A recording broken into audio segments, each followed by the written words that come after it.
Аида Рызбаева назначена заместителем акима Первомайского района. Об этом сообщила пресс-служба мэрии столицы. Глава Первомайского района Алибек Беримкулов на плановом совещании с руководителями районных и смежных служб структурных подразделений столичной мэрии представил нового заместителя по социальным вопросам Рызбаеву Аиду Джулучуевну.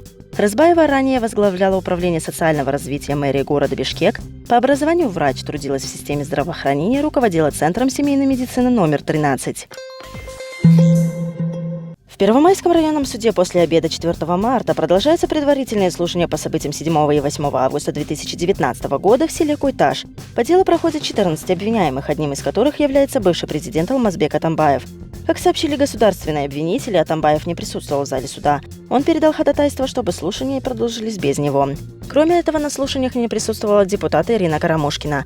По словам ее адвоката, она была на похоронах. Адвокат Карамушкина Александр Типеров рассказал, что сегодня суд должен завершить предварительные слушания и назначить рассмотрение дела.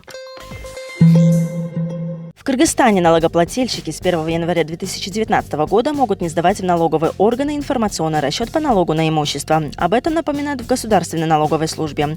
Так, в соответствии с законом Кыргызстана от 4 февраля 2019 года из Налогового кодекса была исключена норма, обязующая налогоплательщиков заполнять и представлять информационные расчеты на имущество.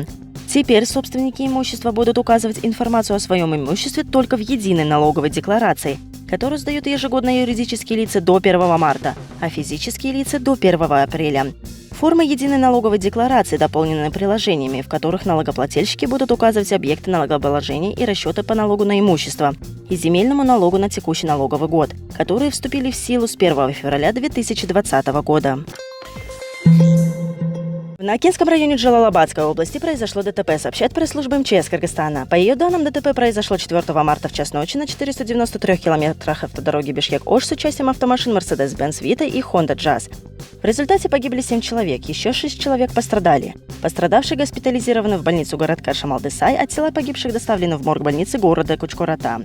На место прибыли 4 спасателя МЧС, сотрудники скорой помощи и милиции. Спасатели вытащили пострадавших из машин и передали медикам, а погибших – милиционерам.